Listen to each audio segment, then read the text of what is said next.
good morning and happy Holy Week. And this is a very long week and also a week filled with mixed feelings because we have Good Friday, which is called a sad Friday. But that sadness is towards good. Right. So that we are here to, continue to talk Nigeria. Of course. Ahead of the governorship election in Ondo State, a political storm is gathering within the All Progressive Congress between rival camps over allegations of the destruction of campaign billboards in the state. One of the frontline aspirants, Wale Akinterinwa, accused loyalists of Governor Lucky Ayedatiwa of allegedly destroying his billboards in the state. In a swift response, the Lucky Ayedatiwa campaign organization Foot Soldiers dismissed the allegations as ridiculous and baseless. According to the campaign organization of the governorship aspirants, the destruction of the billboards was a deliberate act carried out by supporters of Ayedatiwa. A statement signed by the spokesperson of the Wale Akinterinwa campaign organization, Segun Ajiboye, accused the governor's camp of fostering an atmosphere of intolerance, violence, and destruction towards opposing factions within the party. Let me start with you, Mr. Ugochukwu. Now, the destruction of billboard, why is it that whenever there are elections, both at the primaries and, state elections, council elections, different types of elections, politically in the country, there is always this back and forth destruction of billboards. Sometimes you see the aspirants, their faces are, a caricature is made of their face, or they are defaced in the billboards. Why is it so? Now it's going on in Ondo State, and Ayedatiwa and Akinteriwa faction of the APC, the same party, are now going back and forth. What do you make of this? On Atlantic Television Network, which is global, first off, I want to congratulate the Nigerian government for the release of the adopted school children, and we are hoping that the remaining adoptees will be rescued and reunited with their families. On those states, as it is in Nigeria, we know the Nigerian state as being a stage for drama, because politics in Nigeria is politics of a winner takes it all, and it's also a politics that is played with acrimony. I hope you've heard what is happening in Senegal, where the young opposition leader is leading with a wide margin in the election, though the results have not yet been finalized. So this is where politics is being played according to the will of the people. But in Nigeria, politics is a do or die affair, as posited by former President Olusegun Obasanjo, and Tinubu himself said, carry it, grab it, and run away with it, and that's what we saw played out in the 2023 election. Mr. Ugochukwu, so, now you're saying Tinubu said? No, that is what he said during the electioneering campaigns, 2023 electioneering campaigns. He told his supporters, you can go and verify it, do your fast check. So that is what we see in Nigerian political space. When prior to election, the government tends to use the government apparatus to gag the opposition, to quieten the opposition. It's not far-fetched from what happened also last year, prior to the elections, when you saw the former governor of Rivers State began to enact some obnoxious laws and making some executive pronouncements, gearing towards gagging the opposition and other political parties that he feels will be a threat to his party's political aspiration. We saw it play out here in Rivers State. So what is happening in Ondo State, I'm not surprised about it, because this is the drama that goes on in Nigeria. About Ayedatiwa, what I have to say about Ayedatiwa is that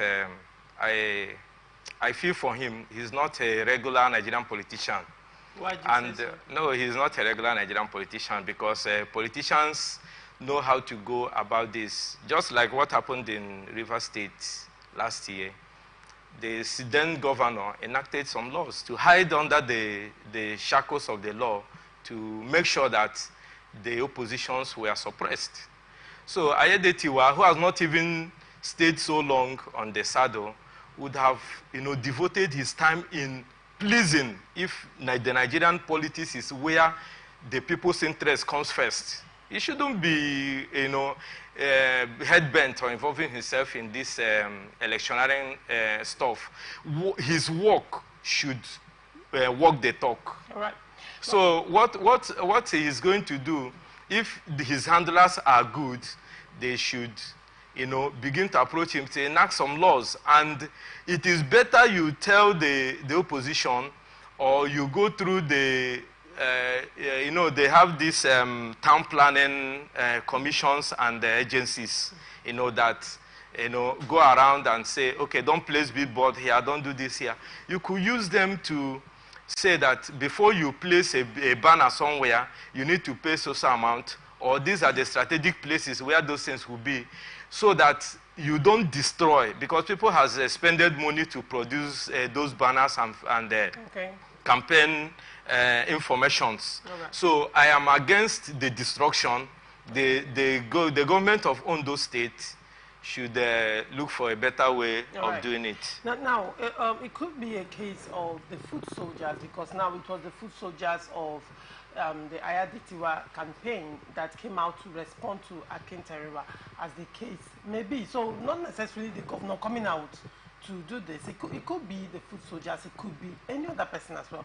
Now, the interesting thing, Mr. Lawrence, is that this is going on within the party. This is going on within the party. Another faction of an aspirant inside the APC party that it is going back and forth with the governor over their political interest. What do you have to say to that? All right, thank you, Atlantic Television, for inviting me for this program. I think in that regard, what is happening, or the regulation within the same political party, has to do with interest. There are so many persons who might believe in you, while the other person does not believe. And then the interest is all about, if you get in there, what will I get at the end of the day? Whereby I see that I get nothing from you, then I'll have to shift ground to the other person whom I might gain something from. And you know it that an ex-governor or outgoing governor would always want to plant his own, so that will help him against people or the anti-graft agency coming after him. Because if I plant somebody who is not my own, there is every tendency that he will always want to leak my secret. And leaking my secret will land me in a perpetual jail, whereby I will be gnashing my teeth. So my take on that is that the governor or the ruling class should be able to understand that those of us who are their subjects we should have a place in the governance. As well, we should also have a stake, because the power resides on the people and not themselves. So whoever we assign, we help to, we vote into to power, should as well understand that there are people who has made them. And now, like that of the Ondo State, these things have become a recording decimal, where people will want to grab power by all means. It is better the whole people die for me to get to the power, to clinch to the seat of power. So this kind of politics is not good. It's not, in fact, it's too hazardous for us.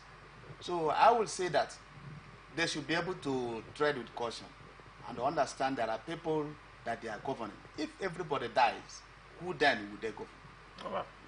The National Working Committee of the People's Democratic Party has set up a special committee for the screening of aspirants ahead of the governorship primaries in Ondo State. A statement by the National Publicity Secretary of the party, Debo Ologunagba, on Saturday said the screening exercise is scheduled to take place at the PDP National Secretariat, Wadata Plaza in Abuja next Wednesday. Ologunagba urged all PDP governorship aspirants, critical stakeholders, leaders and party members to take note of the date and prepare accordingly. He also disclosed that a former governor of Ebonyi State, Senator Sam Egwu, will act as the chairman of the screening committee, while the PDP zonal secretary for the Southwest, Chief Raman Owokoniran, is the secretary. 3 female members of the committee are Mrs. Olivia Daisyman, Ambassador Gladys Ashemuke, and Ms. Caroline Akinsete, who is the committee's administrative secretary. Now, Mr. Ifanichukwu, on those states setting up a national working committee to screen aspirants. Do not forget, recently in Edo State, though this one has to do with the Guba primaries, the primaries, what played out with Uzodema, a former governor, yes, what played out in Ondo State, and then having the entire system. The same game of interest. Yes. Now, PDP in Ondo State is setting up a committee, and now another former governor is still coming to chair the whole committee and the screening of aspirants. Do you actually see a free and fair screening?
Will be a very good opportunity for them to cash in if they know exactly how to play their politics. How I wish PDP is still in good romance with Nyesom Wike.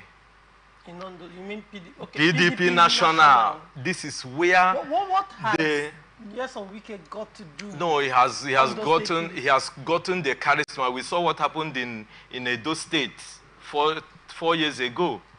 Don't forget that the commissioners, the party executives in PDP or in the administration of the Ogobasiki in then APC left in droves.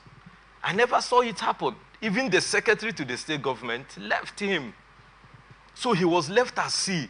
But you saw when the likes of Nyesom Wike stepped in, you saw the magic that happened in Edo State. So this is when they need such characters. The characters of Dino Melayes of this world, the characters of this Ologunaban, the characters of the sitting senator now, the former Sokoto State Governor Tamboa.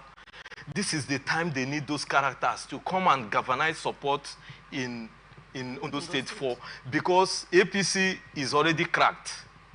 APC, there are a lot of interest. You see how many people that will come out during APC primaries in Ondo State. They are already having crisis. And the sitting governor don't have that Midas touch to hold that house of Probably APC. Because of the controversy that has already been yes, and the national don't want to play a major role. Remember what happened prior to the death of Akredolu? The president called almost on 2 occasions. They ran to Abuja to draft an accord. That accord is what we saw play out in Rivers State. But where an acting governor was made to even sign his resignation letter before he was allowed to act. Where when Ayedetua is to step in as acting governor, it wasn't from a law made by the Ondo State National House of Assembly. It was by a presidential fiat. Where do you see those things happen in the world? Are we running a party democracy or a constitutional democracy? So you saw the second time when the heat was in Ondo State, when late Akredolu was incapacitated, they ran back and said that those directives the president gave was not honored by the executive council, where some commissioners was allegedly forging the signature of the incapacitated governor then, and you saw how monies and the office and the government activities were going on unhindered. And Ayedetua was pushed aside, because remember I told you here that once you are a deputy governor in Nigeria, you're a lone ranger.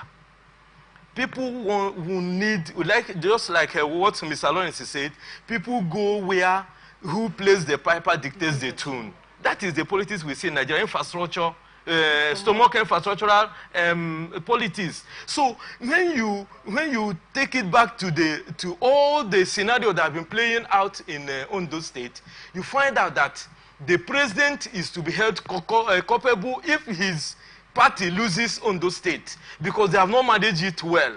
They manage it sentimentally, try to pull towards Akredolu's men, and almost 4 or 5 commissioners during the Akredolu lifetime are coming out to fight for governorship, all of them claiming that the governor anointed them. So there will be a lot of crack in APC in Edo State, and this is the time for PDP to tell Nigerians that they are a good opposition, and the Labour Party too should not be left out in what is going on. Let them look for a credible candidate that will wrestle power from this Ayedetua, because a house divided against itself cannot go to a war front and succeed. Well, interestingly, not too long ago, in Ondo State, PDP already had made a move to reconcile every single stakeholder against the 2026 Guba in Ondo State. That was the move they made. In Ondo State, that was the move they made. Now, after that move, now we are seeing the inauguration of a working committee. Now, against the background of what Mr. Ugochukwu has said, when you do a comparative analysis of the move towards unity that PDP is making in Ondo State, and then the crisis that is brewing in APC in Ondo State, do you actually see the possibility of PDP, one, tossling down the power of incumbency in the states, and secondly, federal might, because these are 2 strong factors at play in Ondo State. They have both the power of incumbency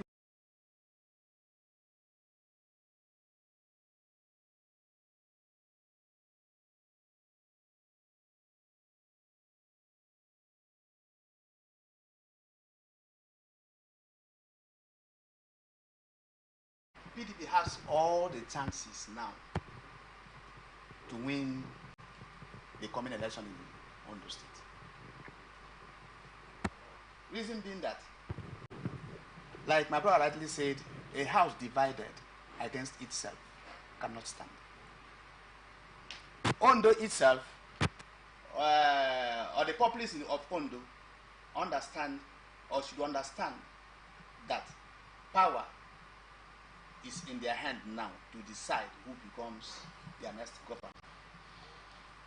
More especially for the fact that the APC is divided. The tendency of them clinching to power will be very difficult.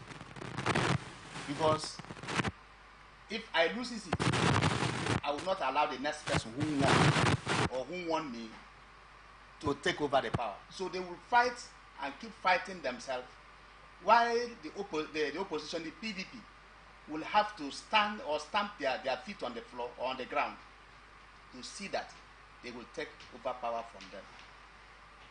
And if PDP must win that election in Ondo, I will still tell them that, or advise them to return back to Wike and reconcile with him. What are your reasons? Yes, they should have to reconcile with Wike. So you and Mr. Ugochukwu are of the same opinion, yes, that because the only chance PDP in Ondo State has is if they align with the FCT minister, who I know don't have interest in the sitting governor. In anything about APC now in Ondo State does not interest him. I can tell you that for free, because let's assume that he was Akeredolu. Akeredolu is his brother in the Learned Council. Now he has no interest whatsoever in who becomes a governor under APC in Ondo State. Isn't the FCT minister going to be between the devil and the deep blue sea? Because the FCT minister is an appointee of an APC. Yes, an APC. No, this is politics. This is politics. Even when he was in APC, even while he is in PDP, he worked against the interests of his party in his own state. So what are you saying? If he wants to tell us that he's still a card-carrying member of PDP, he should step in the forthcoming electionary interest in Ondo State and deliver his party. Well, you do not forget that you said that politics is about personal interest, correct? Yes. If it's about personal interest, then he has something to protect. And that is his appointment. No. Here, he has to protect the interest which has made it impossible for PDP to expel him or even suspend him or give him any kind of sanction, because he has been the person who financed. No, I'm giving you an example. No, I'm giving you an example of what you said, that is a personal interest, that he want to protect. He would want to protect his appointment. No. Party supremacy is key here, because Nyesom Wike, I know, has always maintained that he has no interest in leaving PDP, and he has been the one holding PDP together since they lost power in 2015. So that has been his claim, and he has told it to whoever cares to listen, that come out and expel me or suspend me, that I am the person who has not cross-carpeted. I'm the person who governs. Do you know what it means for a single state to hold national convention 2 times? Bankrolled by the River State then governor, with the pause of the River State government. So he has interest, and he has to show us that what he as the pioneer and the pillar that holds PDP all this while has to play a major role in what happens in Ondo State coming election. I know that in Ondo State he has no interest. He might even play the double standard of either supporting the APC candidate there because of his fallout with Obaseki, but when eating the humble pie and going to allow him and the Dino Melites of this world to come and play a vital role in that campaign. All of them will put together. All of them will put together. And Wike bet him that he will lose the election. Kogi State, sorry. Kogi State. Yes, Kogi. Now he told him that he will lose the election. Let's wait and see what the outcome of the election. And he lost the election. Now, Akeredolu was Wike's ally. Yes. When he was alive. If he was still to be alive till today, well, I will tell you that he would have supported him or his candidate. Whoever Akeredolu would have bring out to say run for governorship. Well, I heard the Tiwa says that he has the blessing of. No, there are many people has come to claim the blessing of the late governor. And then those people that are there are not Wike's allies. Now, like talking about protecting his office or protecting the person who appointed him, you know that Wike has, in fact, a hard manipulative tendency. He can easily manipulate and enter into your kitchen without you knowing that he's already in your kitchen. All right. So he can do anything to cling to the power, even though the person on seat or they are trying to bring is not his PDP person. Wike has the power to manipulate the president, and then the person become president's choice. You are now making the FCT minister have a court factor right now. Seem larger than life. But no. Hence it has played. Also, if he has given the president, then the president also will tend towards aligning with his own interest.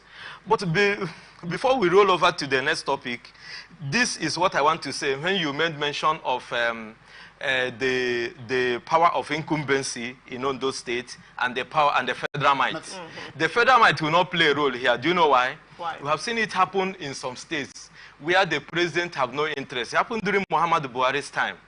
You know, and it's happening in Anambra State. You could agree with me that Anambra State has been in the hands of ABGA since the inception of democracy. Do you know why? Leave this one for me, this one. You can look elsewhere. Nobody dares to come. You want this harmonious relationship to remain? I will support your own group, then leave Anambra for me, or leave to govern this place. So what I've been playing out is that parties cannot, wrestle power out from those particular political parties that are. But what we play out in those states, you can take it to the president. If Ayedetuwa emerges as the candidate of APC, Mr. President Tinubu will not have interest in supporting the Ustaduf. But if it is one of those resigned commissioners whom the wife of the late Akeredolu will back, the federal might will play a role. But if Ayedetuwa carries the day, because it's about party delegates and it's about who has the deepest pocket. This is politics. Hence delegates are involved. It's about who has the deepest pocket. So once it's played out, once Ayedetuwa comes in, I will tell you that the silence that will be coming from the federal will be like a graveyard. Yeah, all right. On to the next. We'll see how that plays out, by the way. On to the next story. At least 25 members of the PDP in the state have been penciled down for arrest and abduction, the party has alleged. The allegation was made by Osun PDP in a statement by its chairman, Sunday BC, on Saturday. He claimed that the members were to be arrested by a security team from Abuja. BC also alleged that the security team will carry out to commence work this week without a warrant of arrest. Those to be arrested, BC said, included 4 special advisors, 5 party leaders, and 15 other state officials.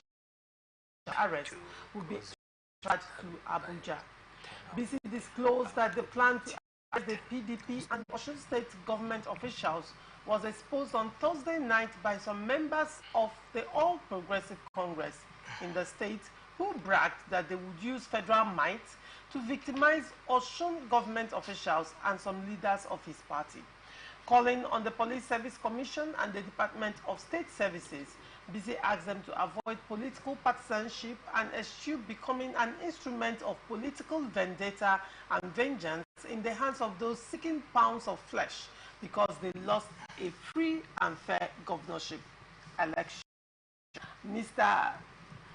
Lawrence, what is your take on this crisis that is about to erupt in Osun State if not properly handled?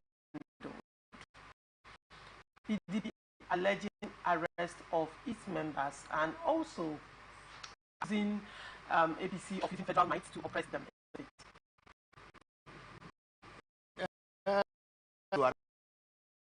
Its members. Maybe, you know, when they see that you are not working for them and you have that might to hold power, to rest power against them, sometimes they would want to threaten you. It is, in fact, that is some gimmicks in politics. By the time they threaten you of arrest, you run away and leave what you are supposed to do. And PDP also accusing the APC of using federal might. In as much as APC is at the federal level, or the APC is governing the nation, they must accuse them of using federal might, knowing that all the agencies is in their hands. It happened when PDP was at the federal level. Other political parties will always accuse them of using federal might. And sometimes too, those federal might, they do play out. Whereby a single person will carry about 100 soldiers moving around the place, intimidating people. So the same thing the accusation is here and there. If PDP was to be at the federal level, APC will still do that.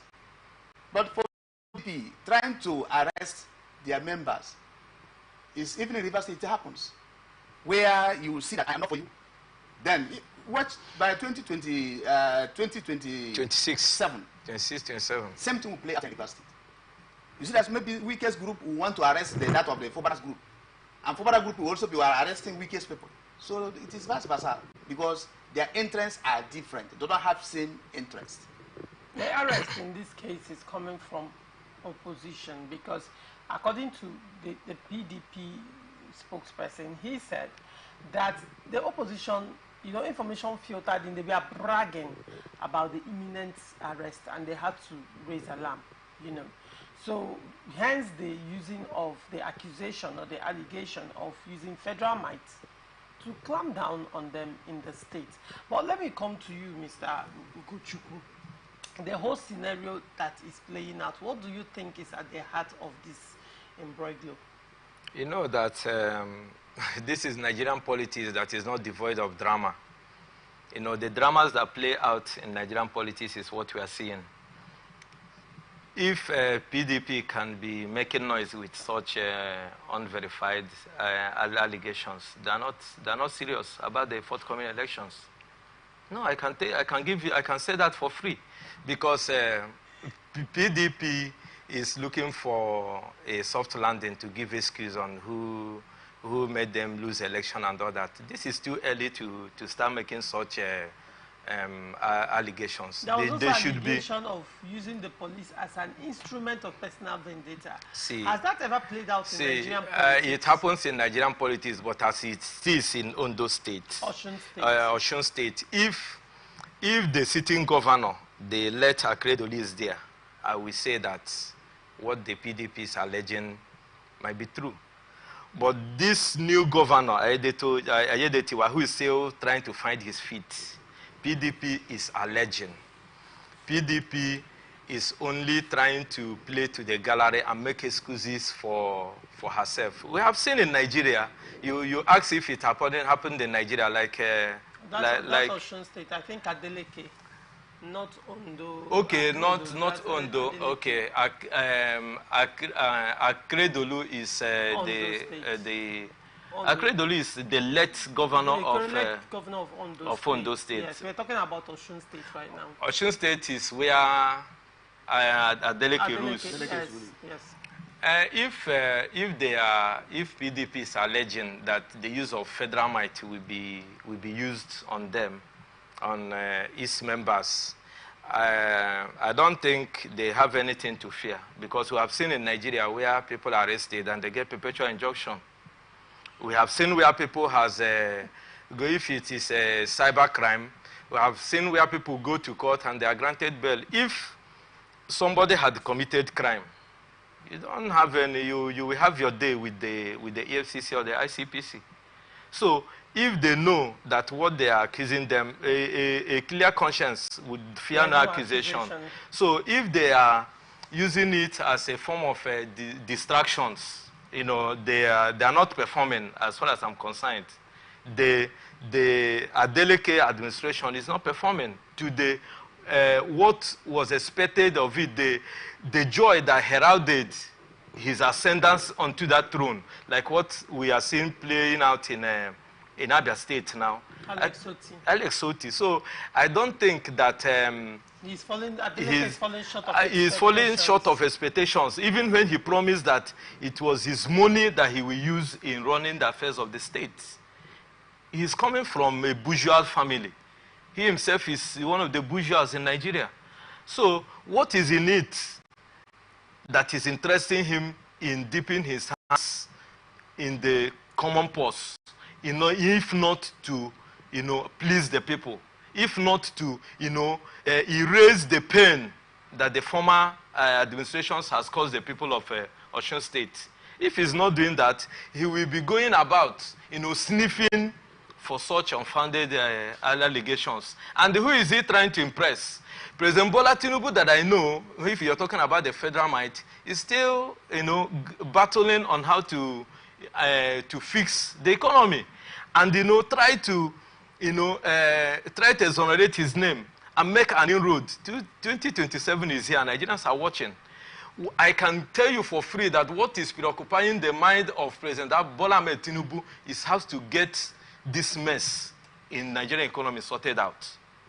So that the coast will be getting clearer for him. Because if not, what is playing out in Senegal, as we are talking right now, it will be a child's play what will happen in 2027. So Adeleke should not, and the PDP should not be making this kind of allegation. We want them to walk the talk. Let the people, because when you don't have a skeleton in your cupboard, you don't have anything to fear. After all, cyber crimes is captured in the Nigerian Criminal Code. So if you have been accused and you are arrested, there will be an investigation, and also there will be your time in the law court where they will either grant you bail or you face the consequences of your actions, and let the court pronounce you. Let them not be using it to distract us. APC is about arresting its members. I think it's neither here or there.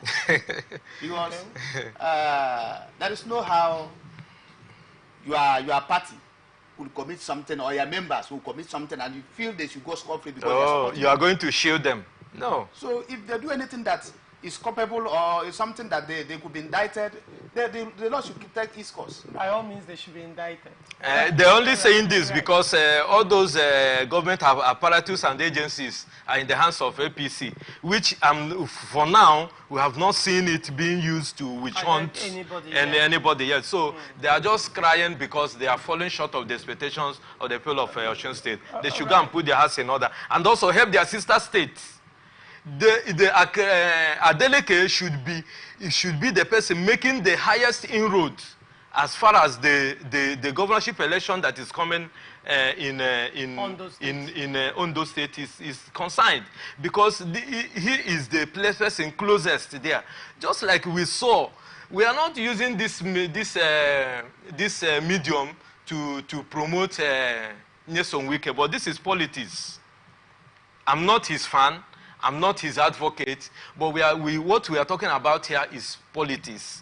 So you saw how prior to the 2023 elections, Wike went as far as Ebonyi State to make a statement with the PDP there, to identify with them. We saw it play out in either Akwa Ibom or Cross River State.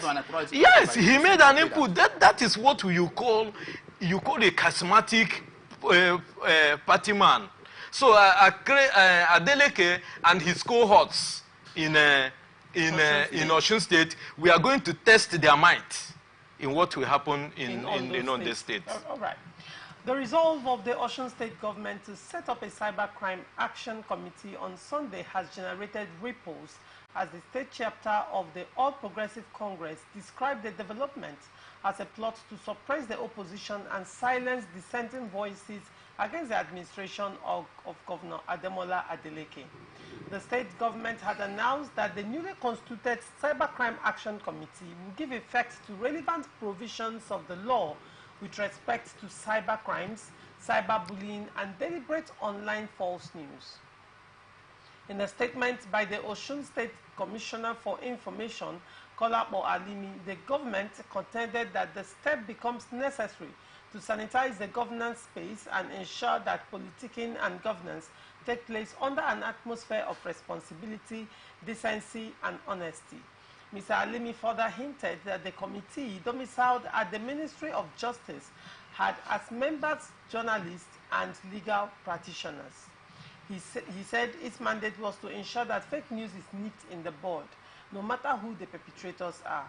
He stressed that the committee is to apply relevant sections of the Cybercrime Act of 2015 as operational clauses to ensure all stakeholders operate within the law in the exercise and enjoyment of their fundamental human rights. However, the APC Osun State chapter has described the resolve of Mr. Adeleke's administration to set up the committee as a plot to muzzle the opposition and other dissenting voices. Reacting to the development, in a statement signed by its state chairman, Tajuddin Lawal, the APC argued that Mr. Adeleke must be accountable for the management of the state resources and demonstrate capacity to bear responsibility for his actions. Let me start with you, Mr. Lawrence.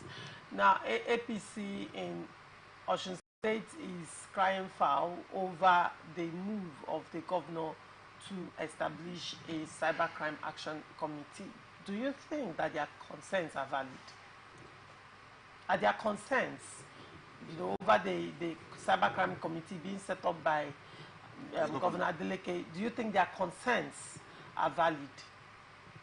Well, their concern, or why they should not be worried about the move of the state government in Osun State against the cybercrime. Cybercrime and the Nigerian Criminal Code had been enshrined into Nigerian Criminal Code, whereby anything cybercrime becomes a criminal offense. So if they should be concerned about it, because they should not be concerned about the move of the governor or the government of Osun State about cybercrime, because if the man work and then eradicates cybercrime in the state, it's benefit of everybody.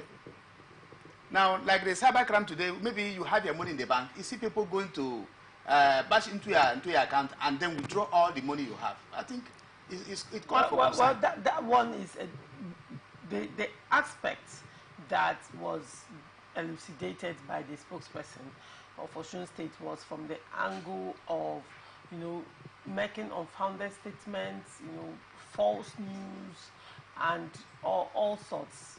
You understand? So now APC is saying that that's a means of gagging them in the state. That's a move by the state government to gag them from saying what they have to say. I think APC don't have to. They don't have to.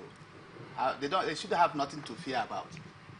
In Nigerian political ecosystem. Okay, let me come to you, Mr. Lawrence, Mr. Ugochukwu.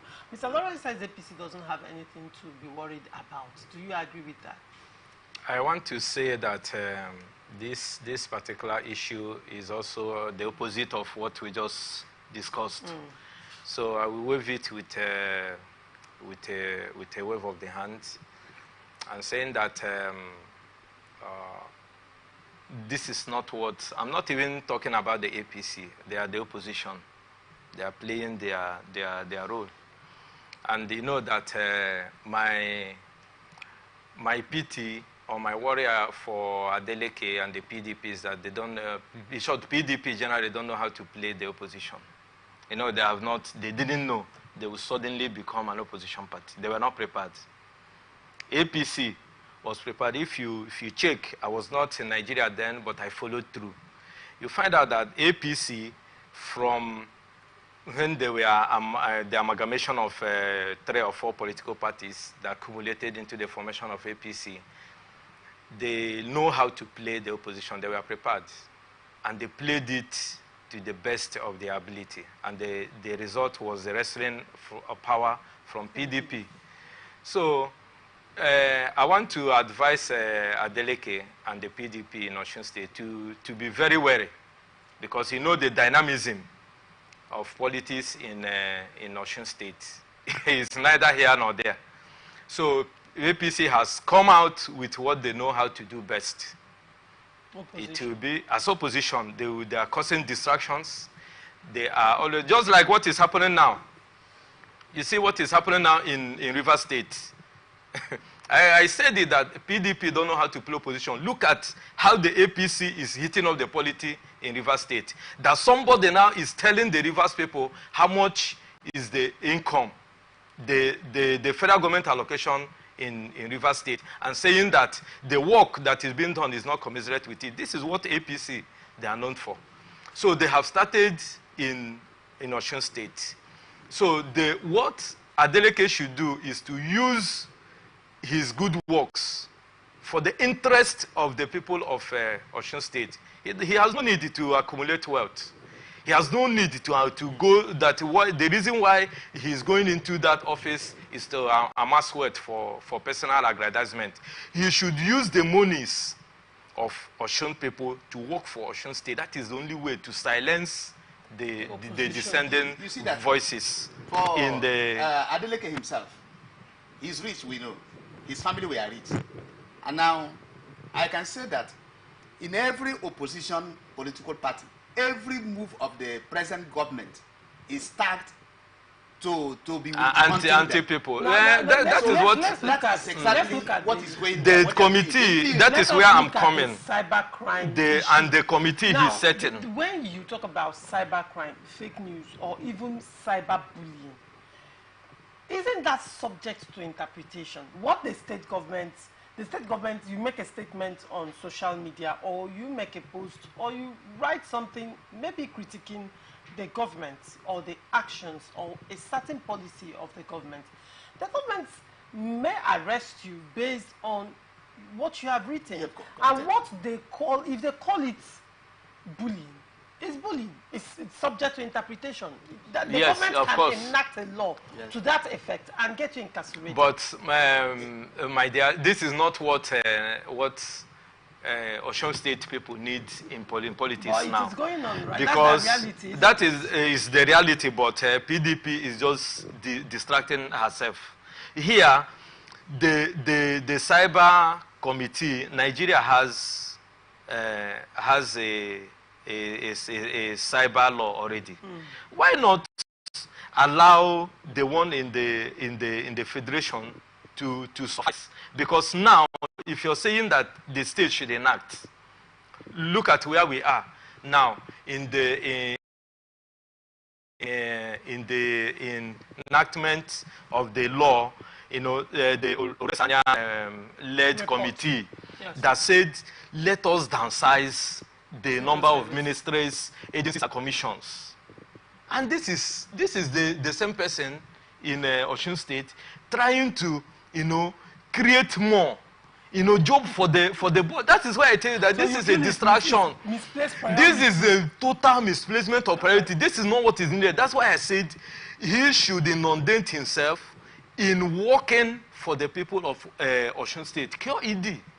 So he don't need the committee, he don't. In light of what you have said now, the analysis you've given, do you now think the cry or the suspicion of APC is apt when they said that this law is being passed to muzzle them, to shut them up, to gag them? See, what I said about do you think that might play yes, out? what I'm saying about the APC and the PDP, PDP crying that they want to use federal might to arrest them, and now the governor has turned around to now want to enact a law, pushing it through the House of Assembly. So for me, this is not what the people need, because at the end of the day, it will boil out to litigations. It might not be because even if you arrest somebody for crime, what is in it? If you find out that somebody in the former administration, or he don't want to tell us that he wants to probe the former administration. This is what I'm seeing in it.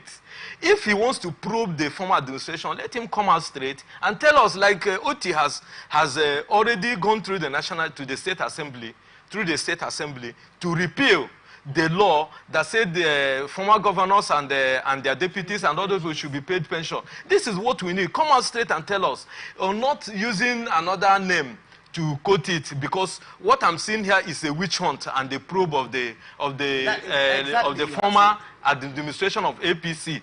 But he don't know how to. He don't have the political will to mention it and go all out to dealing with them. Exactly what I'm trying to say. You know, Adeleke is not a politician. I can tell you that he's not a politician. Just like our governor here, these people are not politicians. Just that God just made way for them to find themselves in the arena of politics, and then they become the head. But this law that this man is trying to make, he has a target.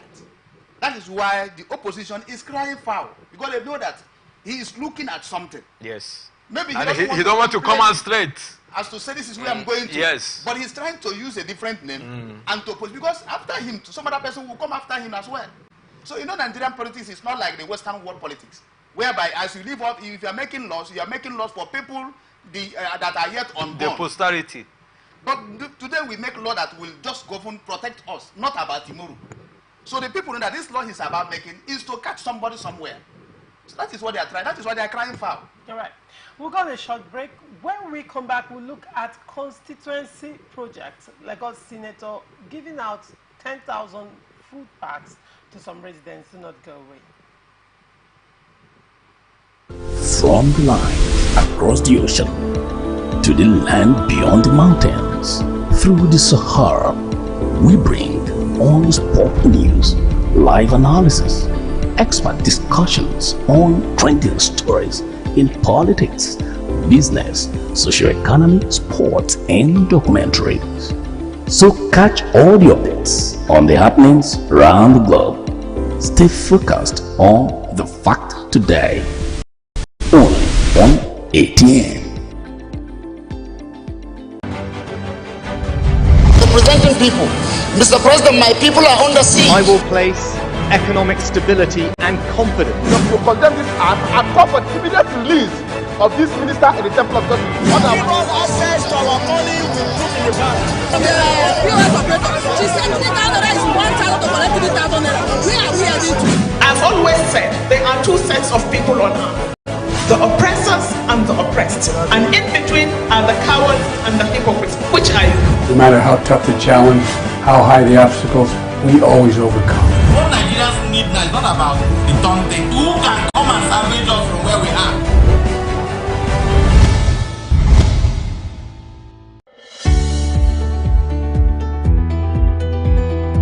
People into the country illegally. That is amazing. Honorable you human trafficker. Honorable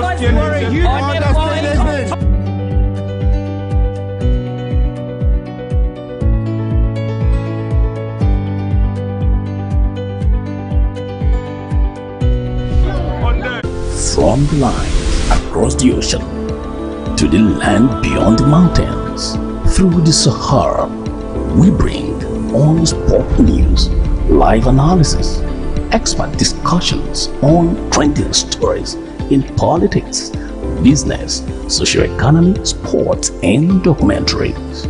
So catch all the updates on the happenings around the globe. Stay focused on the fact today.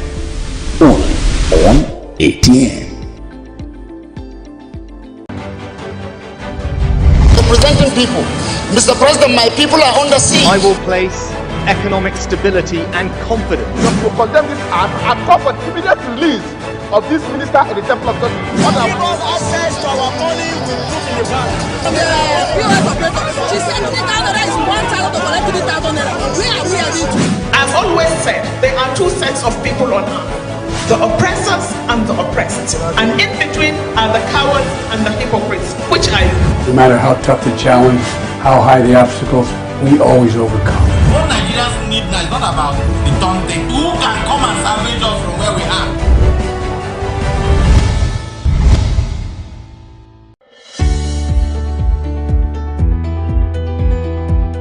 people into the country illegally. That is amazing. Honorable You human trafficker. Honorable You're a human.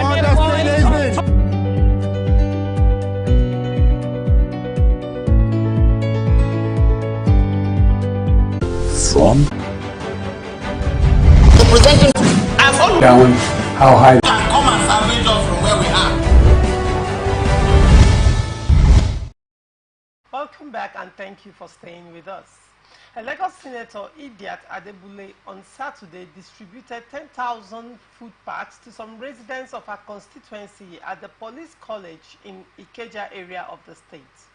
During the distribution exercise, Mrs. Adebule, who is representing the Lagos West District at the National Assembly, said that the intervention is to support her constituents, considering the prevailing hardship in the country. Speaking on the cost of living crisis many Nigerians are contending with, Mrs. Adebule noted that the high cost of living was not peculiar to Nigeria. She urged Nigerians to support the administration of President Bola Tinubu. She said the administration's policies were difficult but appropriate and will surely lead us to sustainable economic prosperity and national stability, she said. She continues, as we grapple with the fallout of the ongoing economic reforms, we must acknowledge that the cost of living crisis is a global phenomenon and not peculiar to Nigeria. However, the sacrifices being made today will help us build a more resilient economy and assure us of a better tomorrow, she said. Mr. Ugochukwu, 10,000 packs of food to her constituents in support of the current economic crisis and hunger in the country. Now, what do you have to say in light of what these senators, these lawmakers receive as constituency projects? The issue of constituency allowance in the Nigerian polity has been a subject of debate, because as much as I am concerned, the Nigerian 1999 Constitution as amended, nor the Electoral Act that is governing us, nor any known act that is open to us as opinion molders in Nigeria, maybe made through the act of the National Assembly, have not been made known to us. We have not read anything about how much is constituency project, what is constituency projects. Remember that a constituency project is a project that should be tagged, because during the, if you go through the 1999 Constitution as amended, once it comes to the electoral positions in Nigeria, a legislature, be it the local government councillor, be state assembly member, be it a member of the House of Representatives or the Green Chambers, be it a member of the Senate of the Red Chambers, there is nowhere the Constitution said that they are to carry out any projects. They are to carry out any infrastructural development in their constituencies. So there is no monies that is attached to their office to disburse, or when or anywhere that it is captured in the national constitution that there are monies that will be made available to them to carry out projects in their given constituencies, as the case may be. So where these things come into play in the Nigerian political circle is what still baffles me today. That is why you see you cannot, probe this type of money. You cannot follow this type of money because, one, the electors or the constituents don't even know how much is being budgeted and what has been captured for this money to be used for. Then you will now see it as the case of the, what do you call it, the security allowance that goes to the state governors at the end of every month. the security vote is security allowance now. It can be probed. It can be proved. You can't. That is how they reach themselves. You can't account it. You can say them maybe they will now buy 10 Hilos vans for the police. You know, call the police commissioner, and they build one police outpost, and that is it. So, who accounts for these monies? There are a lot of channels through which monies are flying around in Nigeria, and that is why people want to, you know, immerse themselves in this pure water that is now turning ugly water in Nigeria, which is called the political space. Okay. So when you talk about the constituency project that the senator in Lagos, but we heard that the Lagos state governor has already opened a marketplace in about 52 areas where food will be subsidized. So what is she doing another stomach infrastructure that at the end of the day, people will just eat and forget? What is 10,000 naira compared to the market forces and market prices plaguing Nigeria today? We have families, we eat that 10,000 per day. If I can go and say, okay, let us allow the constituency projects to fly, let the monies be used for, you know, either carrying out health insurance for their constituents, you know, building hospitals, maternities, and health centers, building of or renovation of primary and secondary schools. There are so many places these monies will be channeled. Okay, this particular place that the students were kidnapped, is there no senator or member of the house that is coming from there and is receiving money for constituency project? Did you see the picture of the pictorial of that school where these children were adopted? Are there none of them staying there? So what this woman is doing, the senator in question, with all due respect to her, is she's playing to the gallery. I've not seen her face. I don't know her name. Because of what she has done today, which should come during the political era. That's during the political campaigns, is what she's doing now. That's it, playing politics. For me, what she did needs to, you know, raise consciousness of the office of the citizens of our constituents to investigate her and quickly start a process of recalling her. Because this is, what, as far as I'm concerned, this is a handout, and Nigeria cannot continue to build the economy of the country and the well-being of the country on palliatives and handouts. There are other projects. If you go to her constituency, you will see arable lands.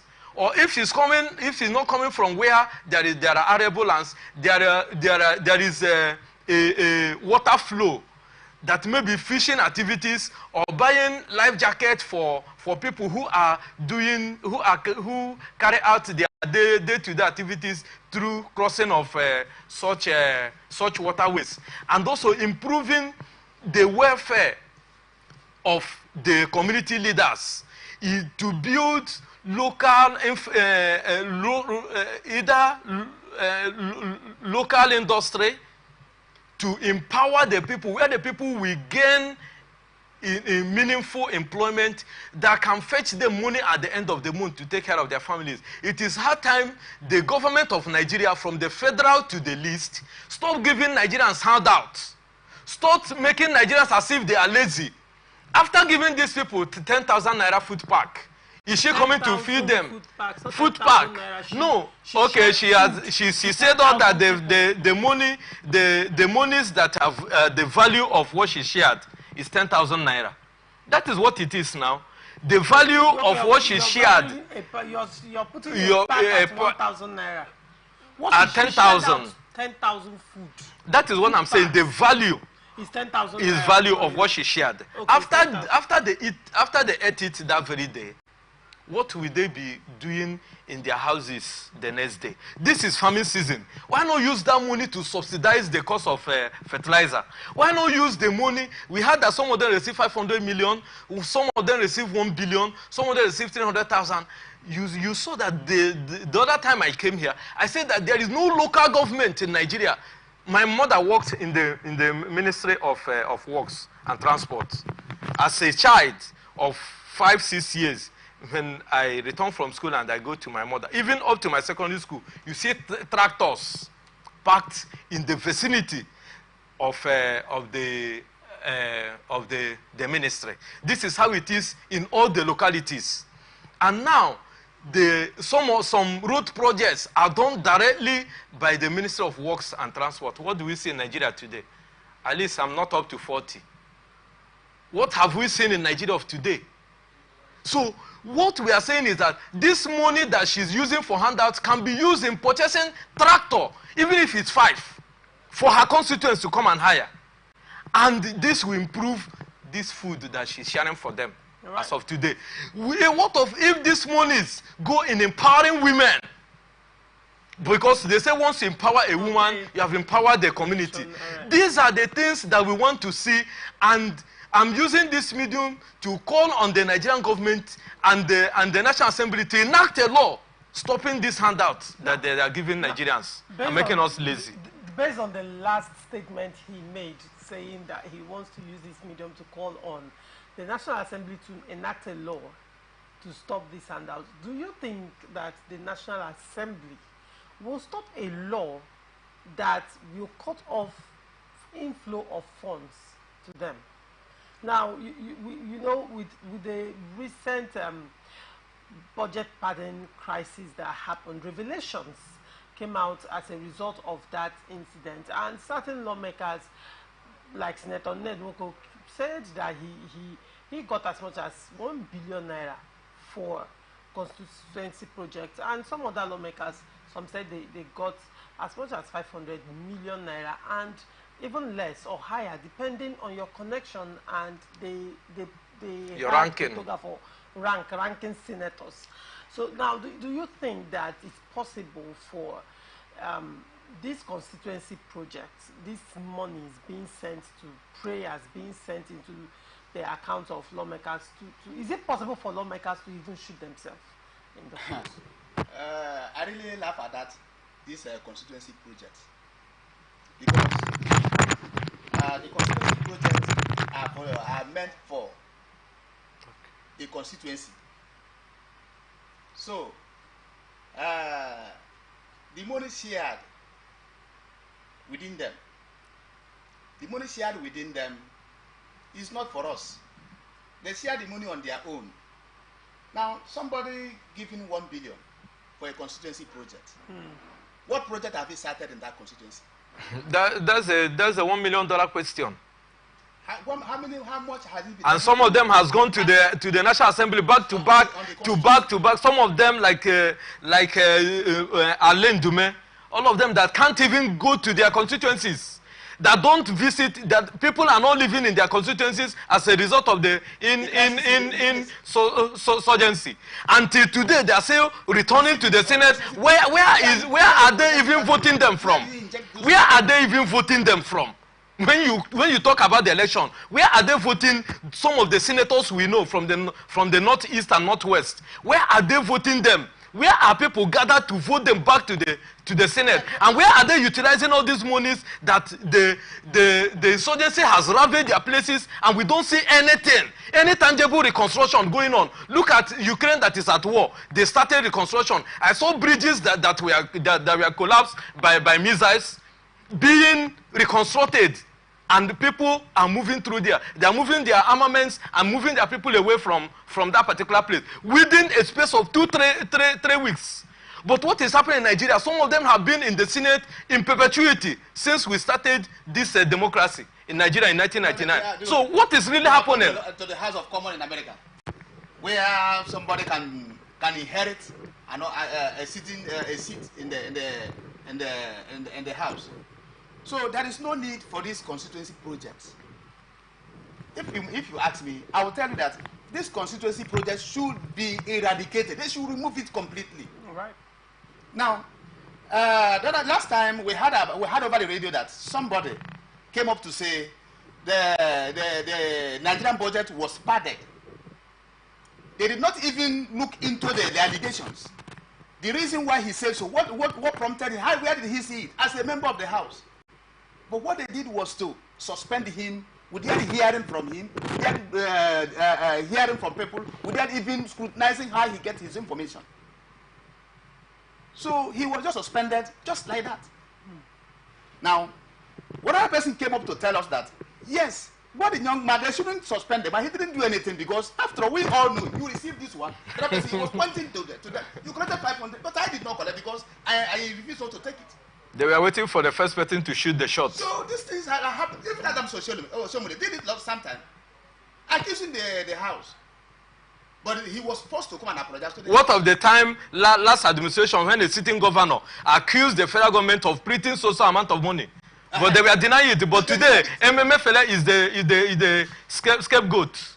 But we saw a sitting governor came out and said you printed, I think he's governor of Edo State, Obaseki, came and said it. Did anybody debunk that? This is what we see in Nigeria. So they try only to gag people, those that are saying truth to power. All right. If I was to be if I'm given the power to suggest to Nigerians, we Nigerians should have to rise to the occasion, stopping this kind of mess. How can the process of recalling senators is cumbersome. How easy is it to recall a senator? Wake up to begin to. The constitution can be amended. The constitution is not a rocket science. That is why I've been advocating, as OBS, I've been telling you about the office of the citizens. Look at what happened now. This woman, this senator, with all due respect, has come to share handouts.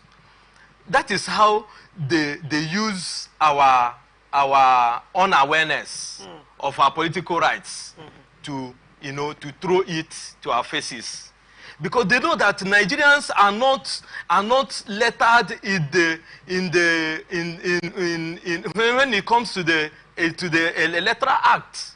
We don't even know our powers. We don't know what we ought to do at the given time. Look at what they are doing. Once they know that we fall short of this place, they cash in. And they use it against us. So the office of the citizen and the media and the civil society organizations and the political parties. But you know why the political parties will not educate their followers? Is because they are the beneficiaries. Because they are the people sending people to vie for these offices where they make a lot of money as a return. So they will not do it. But the media and the civil society organization should help Nigerians in educating us and let us rise up and demand for a rejig of the 1999 constitution, because anytime a law is passed, it is subject, and it is the next time, immediately after the passage, you can begin to interrogate it. Now the question is, like I asked you, when you said the lawmakers have to amend the constitution, they have to enact a law or repeal what's going on right now. The question is, how will the benefactors of a process, how will the benefactors of a certain law be the ones? No, that is why I'm telling you that it is the city. I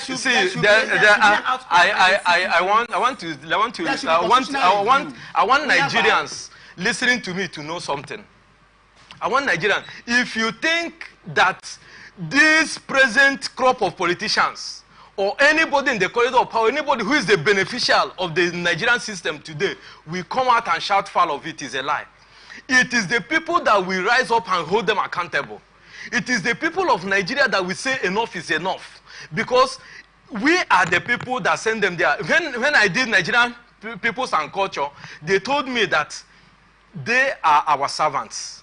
The late Saint Pope John Paul II, the name he adopted when he came to the saddle is that he is the servants of God. Serva Servatorum Dei. We are not subservient to them.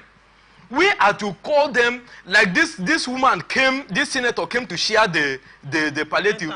The 10,000 people, we hold her there, we hold her at ransom. See, we cannot be allowing these people to take us for a ride. Listen. See, we have a proverb in the Igbo culture, and they say that if a man has not behaved like a madman, his community people will not rally around and get a wife for him. See, we don't need to be I'm not advocating for violence, yes, but no, I'm not advocating for violence. Laws into their hands. No, if she comes there, ma, you can take that to the bank, and people reject what she came with because of political awareness, and they now demand accountability for her and say, this is what we want you to do for us from so time to so time. My dear, she will not come back again. Even those Hafush soldiers that not always galvanize people before they come for the cameras, they will dare not, you know, dish out information asking people to come and take 10,000 out of the monies you're making from where we have sent you. A pack of food, that is the value, is 10,000 now.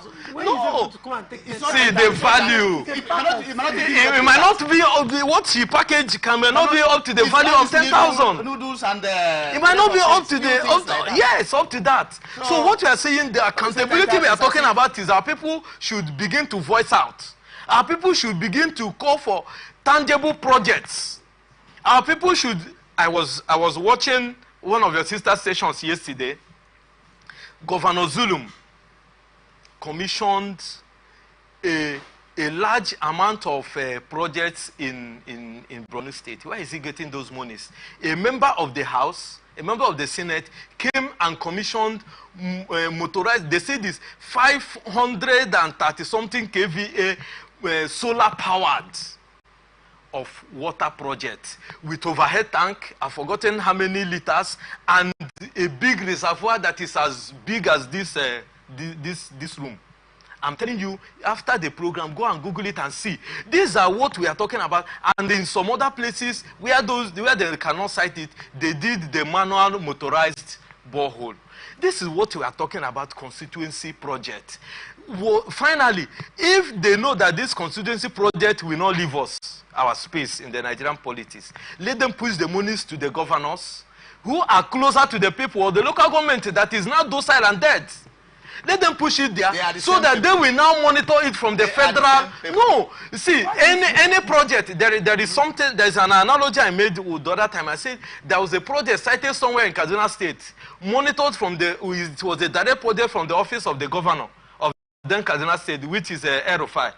It was monitored from the office of the governor. See, when they want to do something, they do it. Let them tag this constituency project. And now, let the National Assembly, according to the Constitution, oversee what the monies for the projects are meant for. You know, nobody is calling anybody to account in Nigeria. There is nothing like oversight function, which is the primary function of the legislature, making laws and acting as a watchdog over the executive and the judiciary.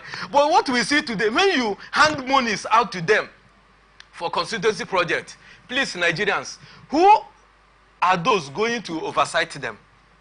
That's $1 million question. You're right. Now on to the next story. Founders of the Labour Party Trade Union Veterans TUV Weekend asked the embattled national chairman of Labour Party, Julius Abure, to resign, lamenting that allegations of fraud against the chairman have greatly dented the image of the party. They also accused Abure of refusing to implement the Memorandum of Understanding brokered by the Independent National Electoral Commission and signed by all stakeholders, but preferred to sideline the Board of Trustees headed by Comrade Ejiofor and all those who labored tirelessly to get Labour Party registered because of his hidden agenda, which had now come to the open. TUV members include the pioneer president of the Nigerian Labour Congress, NLC, Comrade Hassan Sonmonu, the second president of the NLC, Comrade Ali Chiroma, the pioneer general secretary of Congress, Comrade Aliyu Dangiwa, the second national treasurer of the NLC, Comrade S.O. Oshidipe. Others are Comrade S.O.Z. Ejiofor, the Board of Trustees chairman and pioneer members of Labour Party, Comrade Lawson Osage, ESQ, Comrade Salisu Muhammad, all of whom were the main actors in the formation and registration of Labour Party. In a statement in Lagos by Lawson Osage, TUV lamented that the noble ideals that prompted the formation of the Labour Party to free Nigerian people from decades of bad governance are being desecrated by the leadership of the party. Let me start with you, Mr. Ugochukwu. The debacle that is ongoing between the Labour Party, the NLC, and even the Labour Party House of Rep members, you know, over the secrecy of the National Convention that is to be held by Abure. But away from that, because that's another story, this group is now coming out, who claim to be the Board of Trustees, are now coming out to ask Abure to resign. Do not forget, over the past week, there have been calls for Abure to resign. Nigerian Labour Congress picketed their headquarters and secretariats over the states of the Federation, asking for 4 days, asking for Abure to resign over financial misappropriation and all other allegations around him. What do you have to say to this? Do you think it's necessary at this point in time? It is long overdue for Abure to rescue himself. He should resign honorably from the as the Labour Party National Chairman. Abure, I know, is not a politician. Abure, I know, is not a unionist.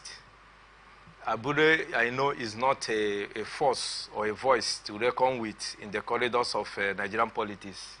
So how he came in to, cheer Labour Party through the turbulent times, and also going into the 2023 general elections, it's what still amazes me till now. I can't wrap my mind around it, because of all the politicians in Nigeria, of all the charismatic opposition leaders we have in Nigeria, is Abure. Even when the Labour Party, I know that what kept him there, or why he came there, is the Labour Party wanted to play to the minds and hands of Nigerians, prior to the 2023 presidential election.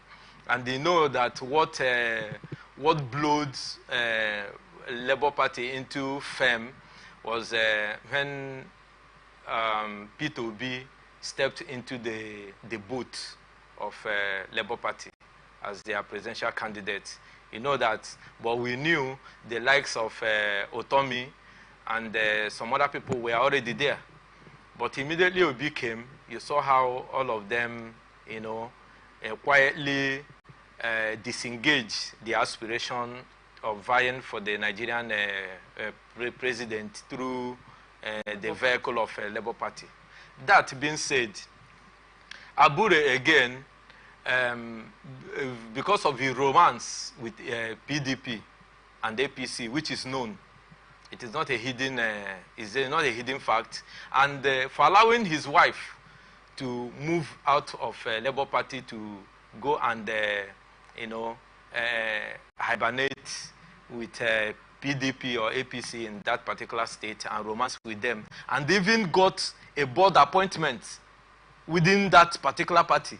Even during the elections, she got an appointment of being in the campaign train of the opposition, because as far as the Labour Party is concerned, any other party is an opposition. We don't know whether they are sitting or they are the people who came before them. So these are some of the antecedents that you are a national party chairman. Even if your wife is more of a regular politician than you in the Nigerian space, you would have made her either align with you. If you're saying that politics is a game of interest and party supremacy and manifesto plays a key role in the formation of any political party, or your wife disappears from the political scene, not being a card-carrying member of another political party, and she also stepped her foot into the boat of Labour Party before she was now appointed a member of that campaign trail prior to 2023 general elections. So these are glaring factors. And Abure himself not being able to galvanize support of the arrowheads. Look, see, for you to play an opposition is not going to church and taking Holy Communion. For you to be a force to reckon with as an opposition in Nigeria, you must be, dynamic. You must be. Can Abure win a local government chairman in his own state? Can Abure even win a councillorship is let's face the facts. I don't know why Labour Party has allowed him to fester there all this while. After the election, this should be the time to rejig the party, to renew the party, take stock of how did we fare during the elections. You agree with me that even some of their foot soldiers were saying that why they lost the election is that some even polling booths had no party agents. So how will you be a political party? You don't disburse money, but you see the humongous amount of money people contributed. When we had, is it Aisha, did Yusufu did her own account, and some other interest groups that P2B asked to tell their followers how their monies were expended during the elections. But the party hierarchy has not called for that particular for that particular accountability. And you saw the role that even Apapa played during the elections, before and until the last time that an appeal court affirmed the chairmanship of Abure. This is the time Abure will say, okay, I've won. Because the posterity will record it for Obaseki, the governor of Edo State, that if he did not achieve anything, even if, when I made the analysis of that during that election, I said that even if he didn't achieve any other thing, he has deposed Adams Oshomole. It's on record. If Abure, will be a statesman and enter into the annals of history, let him resign, because after defeating Apapa, whom we know that is being sponsored, and they could not remove him from the seat, and the obedient family supported him and made him go through all the hog and brought him to where he is today. If the trustees of the party and the labor union ask him to resign, I think the most honorable thing for him is having made an inroad and created a history in the Nigerian political space as somebody who chaired the third force, because Labour Party, as far as I'm concerned, during the 2023 presidential election, was not a political party. It's a movement that came, that Nigerians have started, gathering this animosity, trying to see where they can ventilate their anger that accumulated into the NSAS protest. They now went on the ground and started looking for a vehicle to let their voices be heard. And they now find that vehicle in Labour Party. They made their voices heard. Nigerians know, everybody knew what happened if they have told a sitting government that they will be battling with a third force, that some of them we are waving away with the wave of the hand, that nothing will happen, and that. But see, whether we like it or not, if a man that is more powerful than you, the day of the wrestling comes, and the person that they said has no wrestling experience tends to throw the greatest champion or the wrestler on the floor, and the man will now start making excuses or trying to use the judges. You saw what happened during Fury and Ngannou's fight. He had already knocked him off, but because of the judges' play to the gallery, this is exactly what we saw play out. I don't want to go directly into they will say, because the courts have decided, but all Nigerians knew what happened in the 2023 general election, that you will be somebody they said that comes first in an exam. You went to the exams, and what you read, left you, and you are now looking sideways on the person that comes 10th in the classroom. Right. So this is what we saw. So Abure, as far as I'm concerned, has made history.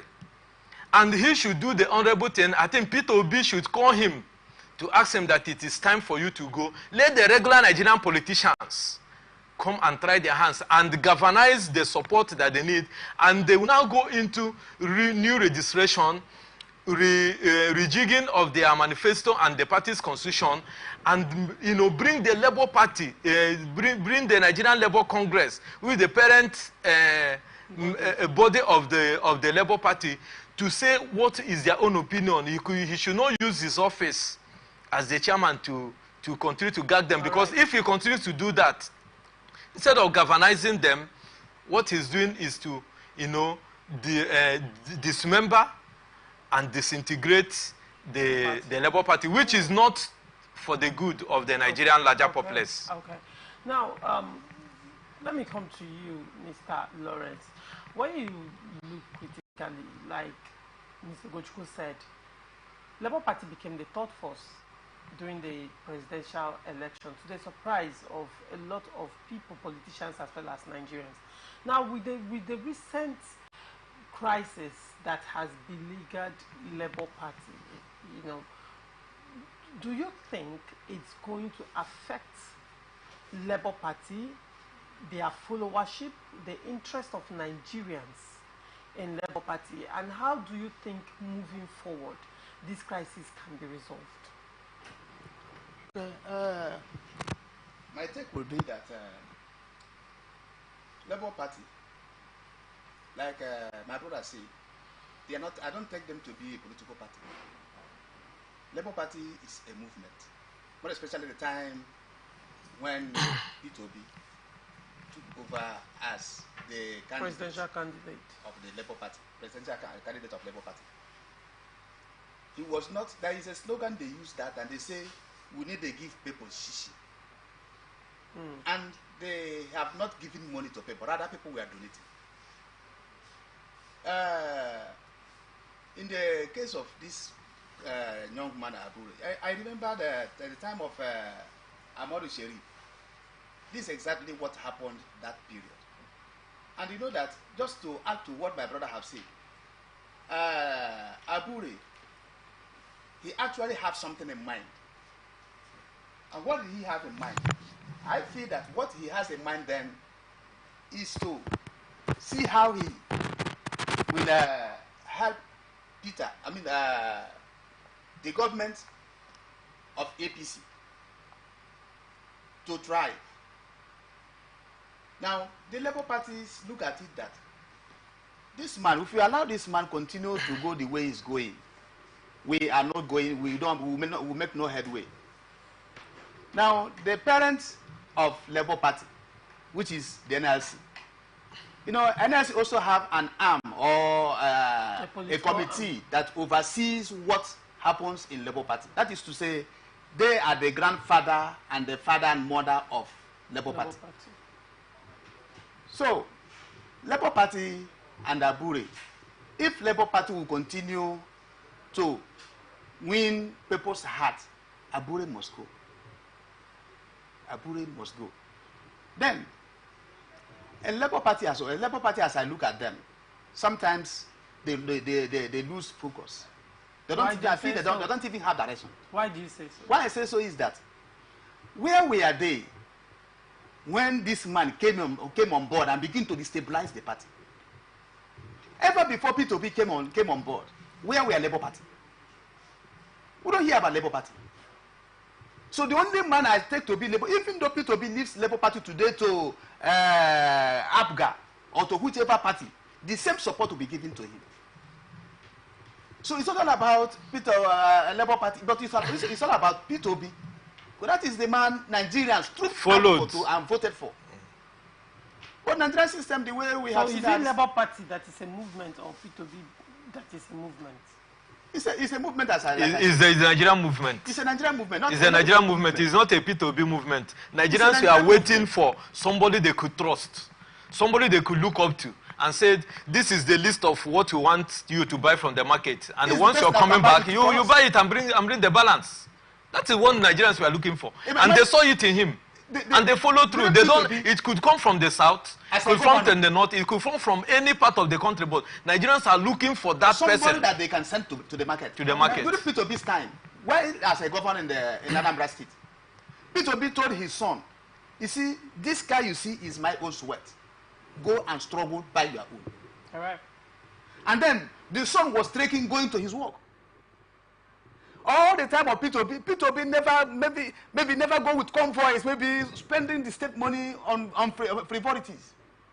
And we see him, people see him, and this is the person we need. During P2B, you see this like Abia State now trying to repeal a law about past governors taking pensions and so forth. Yeah. P2B never take a dime from his government. Okay. P2B was the governor who, when he was leaving, he accounted how many million that was left behind. So Nigerians are looking for somebody that can go for us and return safely, give us what we want. That is it. If it were P2B that won this election, I'll tell you what they are saying. This one, Nigeria is. Yes, we know. During that time, Nigeria was broke.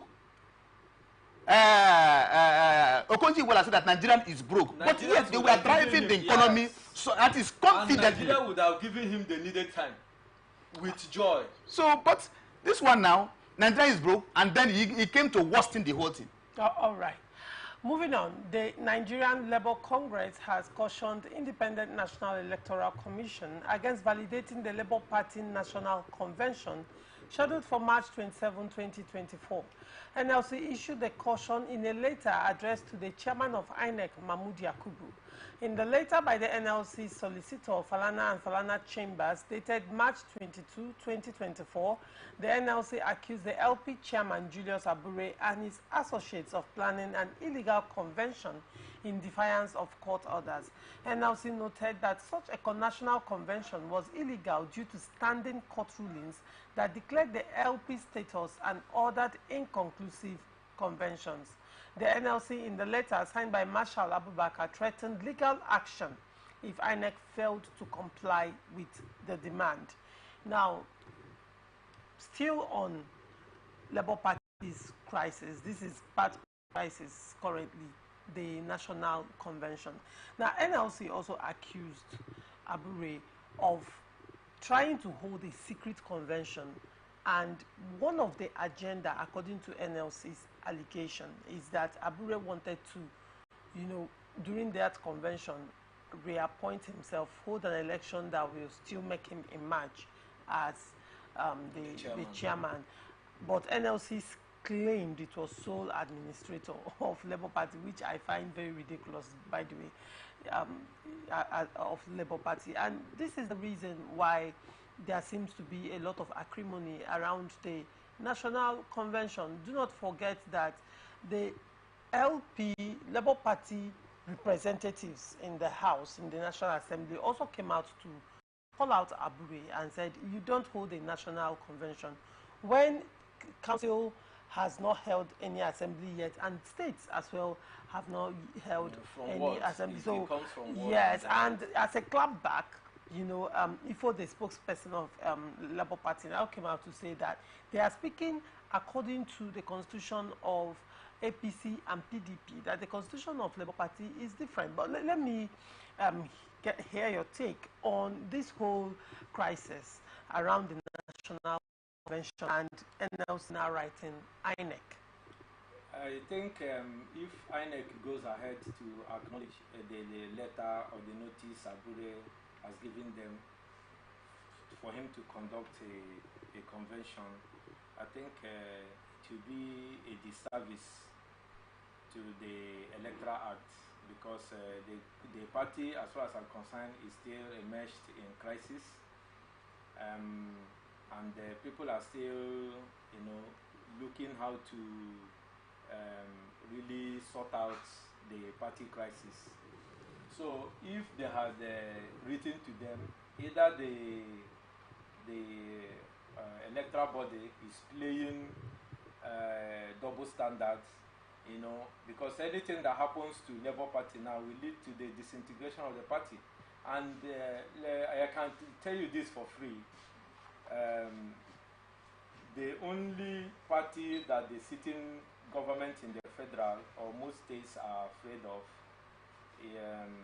is the Labour Party, because of the movement. We know that during the elections in Delta State, even the daughter of Ifeanyi Okowa, the then governor of Delta State, came out to beg the obedience that he should not suffer because of the maladministration of his father, that she wants to go to the House of Assembly. And he also saw the fallout, what happened to one of the Nigerian former actors, I think I will remember his name, Desmond Elliott, in Lagos when he said that the Labour Party, that people wanted to vote against him because it's a game of interest, and the youths were really up and doing. During the last election, you saw the number of people who registered newly, who indicated interest to vote for the first time, who also went all out. There were clampdowns on people who wanted to collect their PVCs and all that. So this happened because of the mass movement. So the lady in question, who is the daughter of Okowa, begged the obedience that they should help and vote her in to represent their interest. So if the Labour Party disintegrates, it will be to the joy of the ruling party, because PDP is not playing the needed opposition, because Nigerians has lost interest in whatever PDP has to offer them as a viable opposition to represent their interest. We're not talking about the political party. We are talking about the representation of the Nigerian electorate's interest. So I want to caution that Abure should resign. All right. That Abure should not go ahead with the holding of that particular national convention if his plan is not to disintegrate, and maybe he's now working for the interest of another person who is the paymaster, who is not the Labour Party that we know. All right. Let me come to you, Mr. Lawrence. Mr. Ugochukwu said something. He said, from what he has explained, he's claiming there is a possibility that Abure could be financed by somebody else. It could be some political party, maybe cashing in, on the ongoing crisis in Labour Party. What do you have to say, especially with NLC cautioning INEC against the National Convention? I think NLC cautioning INEC, their concern should not be on INEC, but rather they should mount pressure on Abure to resign. If INEC validates that national convention, it's going to hold. Yes, it's going to hold, because NLC is not a party, it's not a known political party. Yes, it's an organization and an arm of the. So they are not the electoral body. They are not listening to them. They don't have any locus to listen to them or whatever they are coming with. Yes. So whatever they will listen to is what is happening within the party. The NLC themselves has a kind of power to stop the election. The national convention. Yes, the convention rather. Because if they were able to picket the whole state secretariat of NLC, of Labour Party in the whole state, they will succeed in doing that. Then, because already the court has given their verdict, so which INEC must oblige to. Now, INEC will not step down on doing what the court have asked them to do. So the only thing they could do is to force the man at the helm of affairs to resign, whichever way you know you can picket the Labour Party, the Labour Party, for the man to step down. Then that it is only on that can the Congress be stopped. All right. But if not, the NLC, the INEC, they wouldn't listen to what the people are saying. Whatever they have written is just a tissue paper to them. Yes. So the only thing they could do is to stop this man from parading himself, because since court have declared him, the processes of the court must have been served to Abure, the no, court. Abure won in court. But he was even asked to pay 1 million fine. Abure won in court. Yeah. No, but there is already a substituting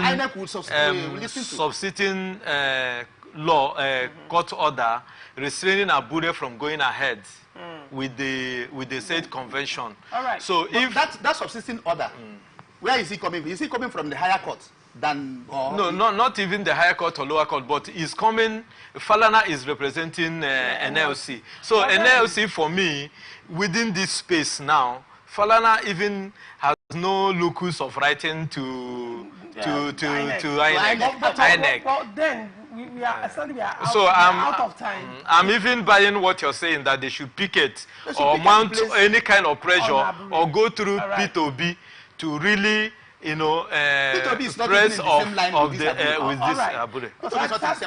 Sadly, gentlemen, this is where we wrap it up on this episode of open conversation. Thank you so much. God bless you. Mr. Lawrence Obukoya for coming. God bless you and thank you.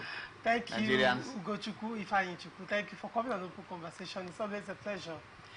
And this is where we round it up. Stay connected and follow us on all our socials, Facebook and YouTube, Atlantic Television Network, Instagram and TikTok, Atlantic TV Network 1, Twitter, Atlantic TV Net. Watch us live on our website, www.atlanticnetwork.tv. Do not forget, peace and unity are the pathways to progress. Thank you for watching.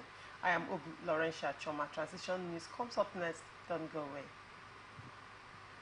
From the line across the ocean to the land beyond the mountains, through the Sahara